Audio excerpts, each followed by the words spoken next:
दोस्तों, hi everyone, कैसे हैं आप सब। एक बार मैं फिर से आ चुका हूं एक और डरावनी कहानी लेकर। तो दोस्तों, फटाफट अपने जो हेडफोन हैं उन्हें लगा लीजिए, क्योंकि कहानी शुरू होती है यहाँ से। छोटे से घर के एक छोटे से कमरे में एक औरत आंखें बंद करके बैठी हुई थी। उसकी उम्र करीब 60 साल का रही होगी।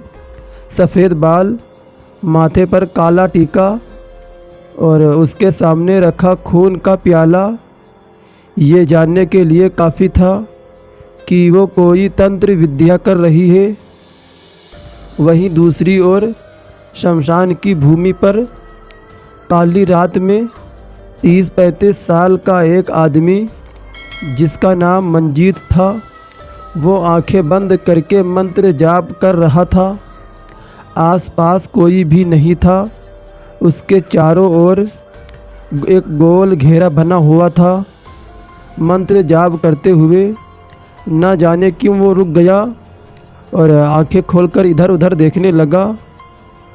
ऐन उसी समय कमरे में बैठी औरत ने अपनी आंखें खोली और कहा, अब मेरी इच्छा पूरी होने से कोई नहीं रोक सकता। इधर शमशान में मंजीत को न जाने क्यों गुस्सा आ गया कि उसने सामने रखी एक थाल उठाकर पटक दी और चिल्लाकर बोला, कुछ नहीं होता इन सबसे। 1 महीना हो चुका है और अब तक एहसास भी नहीं हुआ है कि अप्सरा जैसी कोई चीज़ भी होती है। सब बेकार है, ये सब बेकार है। नहीं करनी मुझे अब कोई भी साधना। और ये कहकर उसने सारी चीज़ें इधर से उधर फेंकनी शुरू कर दी। सामने एक किताब रखी हुई थी जिसे देखकर उसे बेहद गुस्सा आ रहा था। उस किताब को वो हवन की आग में डालने ही वाला था कि न जाने क्यों वो ये करते करते ही रुक गया, मानो उसकी अंत आत्मा उसे ऐसा करने से रोक रही थी। तभी उसे कुछ आवाज़ें आने लगीं।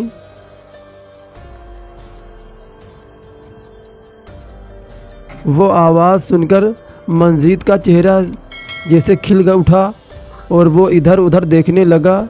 तभी किसी ने पीछे से उसके कंधे पर हाथ रखा और जब वो पीछे मुड़ा तो उसकी आंखें बिल्कुल चौंधिया सी गईं। सामने एक तेज़ रोशनी दिखाई दी जिसके कारण उसकी आंखें बंद हो गईं और जब दोबारा उसने आंखें खोली तो सामने कोई भी नहीं था। दोस्तों, आखिर हो क्या रहा था मंजीत के साथ? कौन थी वो औरत और क्या संबंध था उस मंजीत के साथ? आखिर क्या है ये अप्सरा साधना और क्या वजह रही होगी जिसके लिए मंजीत इस खतरनाक साधना को करने के लिए तैयार हो गया? क्या उसकी साधना सफल हुई या फिर उसके जीवन का अभिशाप बन गई? जानने के लिए सुनिए आज की ये डरावनी कहानी।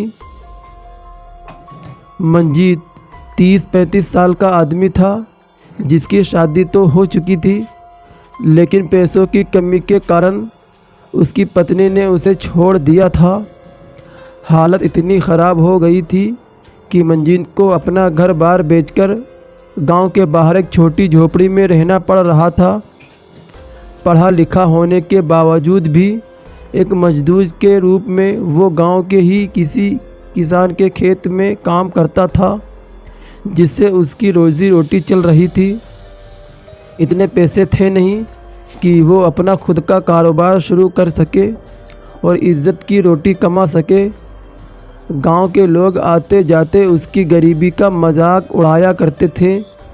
साथ ही उसकी पत्नी ने ये अफवाह फैला दी थी कि मंजीत कभी पिता भी नहीं बन सकता और इसलिए वो उसे छोड़ रही है। मंजीत ये सारे आरोप सह रहा था और बस उस दिन मंजीत ये सारे आरोप सह रहा था और बस उस दिन का इंतज़ार कर रहा था कि कब वो अमीर बन पाएगा ताकि सबका मुंह अपने आप ही बंद हो जाए। एक रात वो अपने खेत पर ही अकेले बैठा हुआ था तभी उसे ऐसा एहसास हुआ जैसे कोई उसे देख रहा हो, लेकिन रात के अंधेरे में आसपास कोई दिखाई नहीं दिया। इतने में ही उसे एक आवाज़ सुनाई दी। मंजीत ने देखा कि पास वाले खेत में एक कुत्ता खड़ा हुआ था और उसके सामने कोई था जिसने उस कुत्ते को कुछ दिया।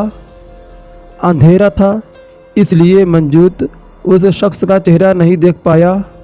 बस इतना जान गया कि वो कोई एक औरत थी, क्योंकि हवा में उसके लंबे बाल लहरा रहे थे। तभी वो कुत्ता अपने मुंह में एक किताब दबाकर मंजीत के खेत में आया।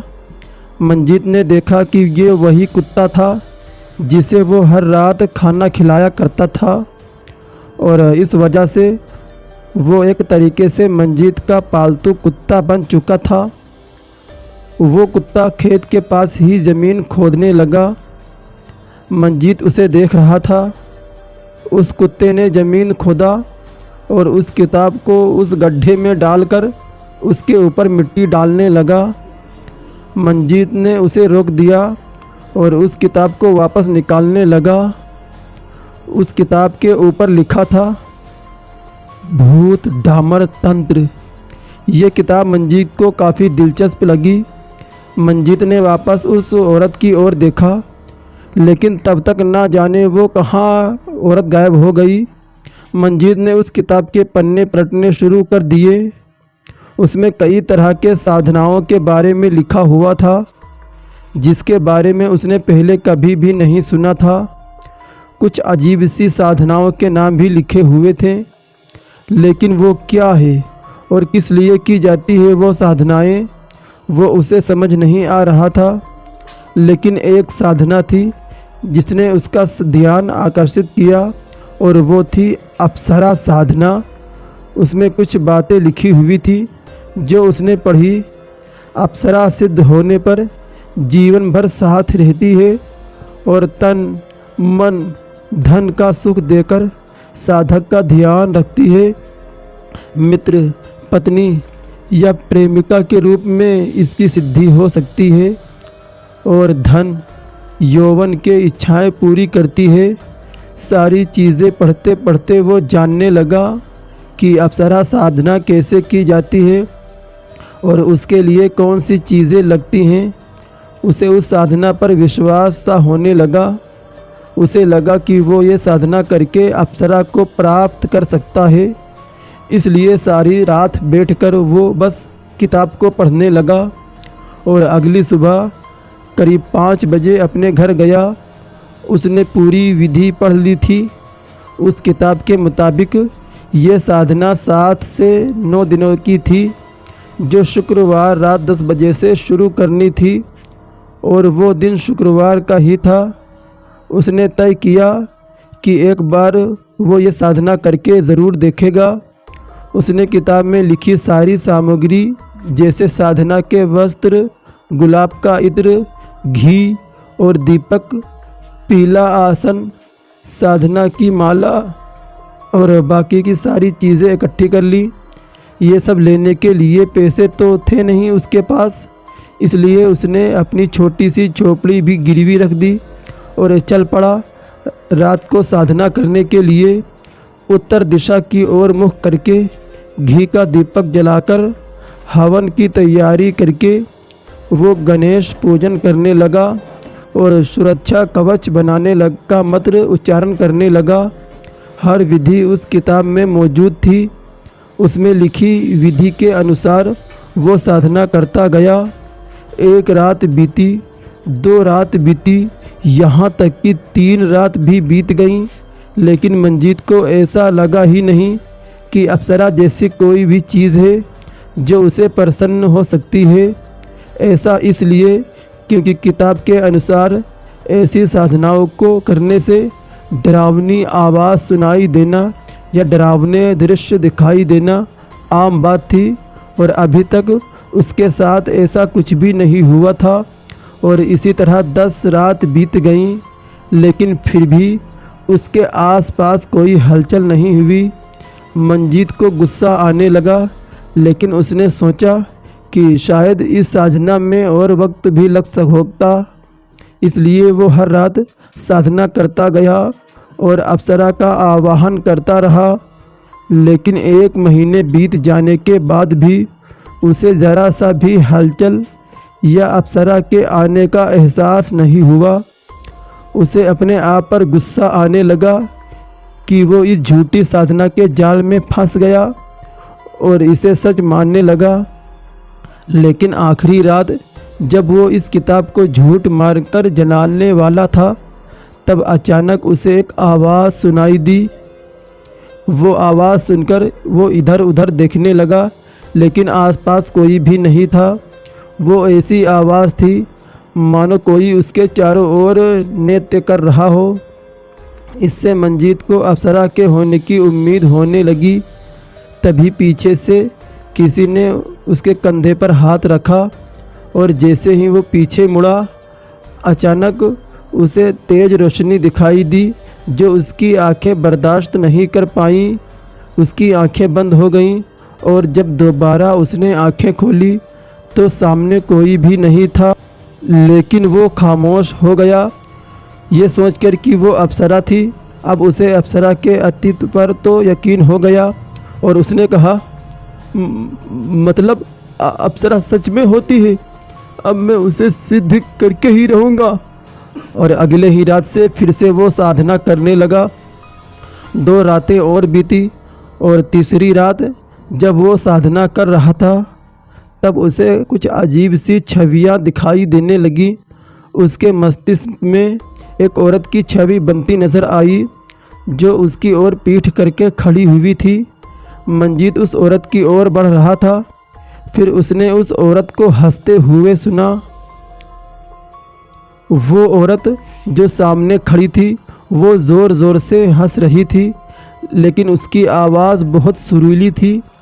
मंजीत उसके पास गया, लेकिन जैसे ही उसने उसे स्पर्श करने की कोशिश की, वो औरत गायब हो गई और फिर दोबारा उसे नृत्य की आवाज़ आने लगी, जैसे कोई उसके चारों ओर घूम घूम कर नाच रहा हो।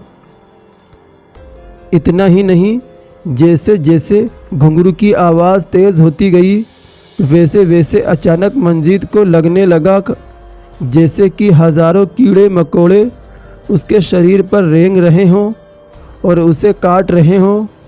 लेकिन मंजीत घुंघरू की आवाज़ को और कीड़े मकोड़ों के काटने के होने वाले दर्द को नज़रअंदाज करके एक जाप करने में लगा हुआ था। घुंघरू की आवाज़ अब कानों में आवाज़ गूंजने लगी थी जो बर्दाश्त के बाहर हो रही थी। तभी उसे ऐसा लगा जैसे कोई अब उसके शरीर को स्पर्श कर रहा हो। मंजीत जानता था कि ये उसकी साधना भंग करने के लिए किया जा रहा है, इसलिए उसने जाप नहीं छोड़ा।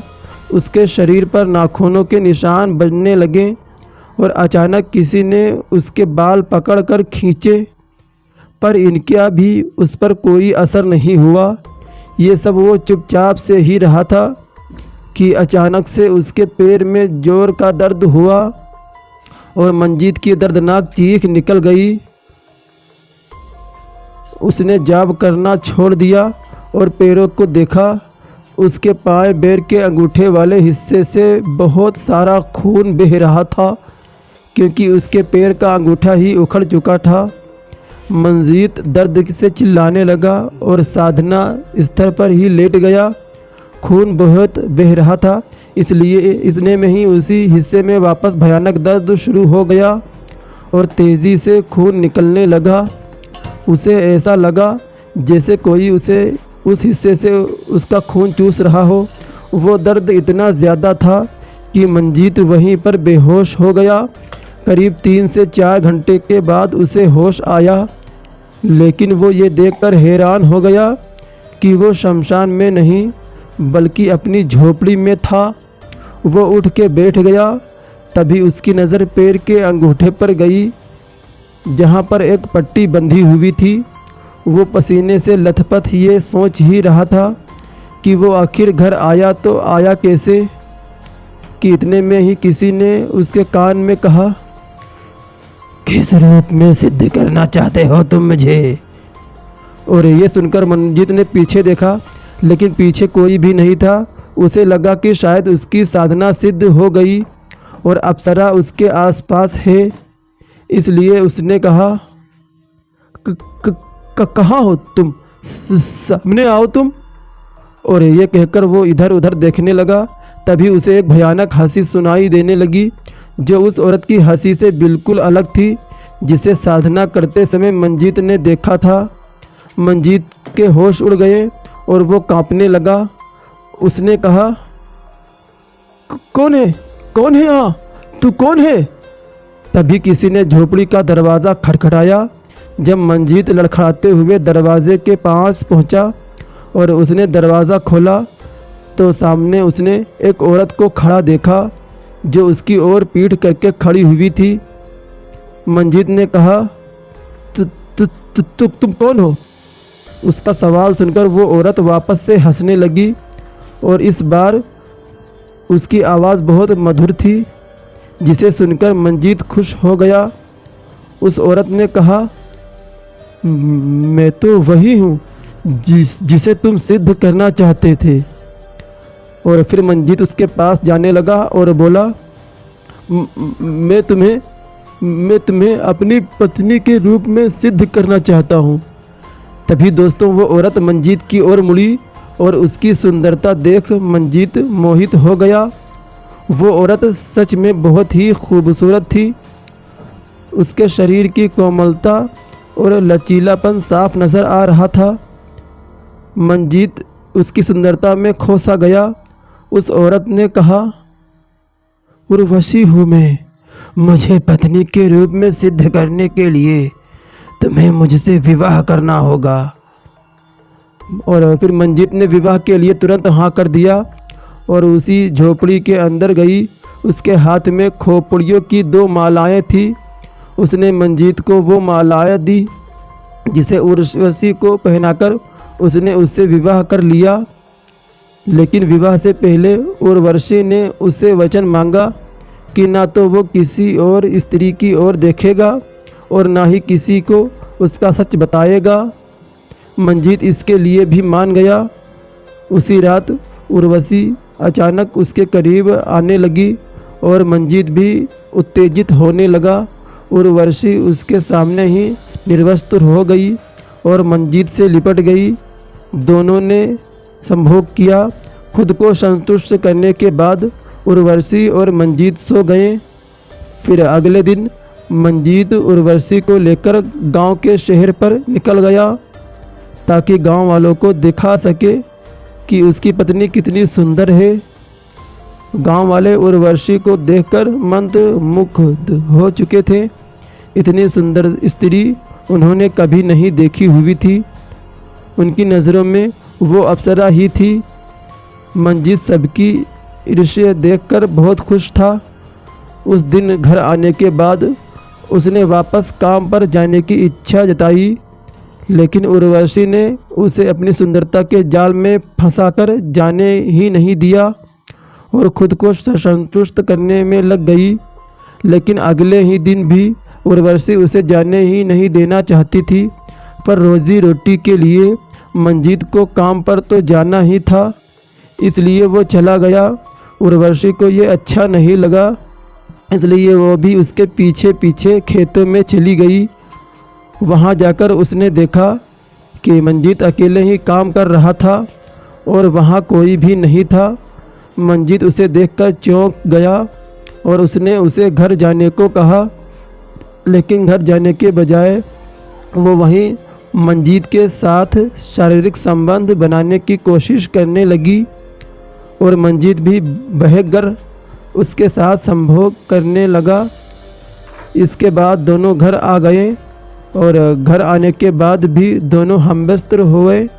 उर्वशी ने उससे कहा कि वो खेतों में काम करने न जाए, लेकिन मंजीत ऐसा नहीं कर सकता था।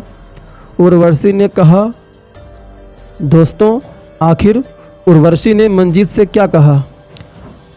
क्या उर्वशी मंजीत के साथ हमेशा ही रहेगी या फिर मंजीत उर्वशी के साथ हमेशा रहेगा? और कहानी में तो अभी ट्विस्ट बाकी है, जो हम आपको दूसरे पार्ट में बताएंगे कि आखिर ये अप्सरा मंजीत के पास ही रही या फिर मंजीत को मारकर वापस चली गई। जानने के लिए हमारे वीडियो को लाइक करें, कमेंट करें और चैनल को सब्सक्राइब करें। फिर आपसे मुलाकात होगी दूसरी वीडियो में। तब तक के लिए bye bye and take care.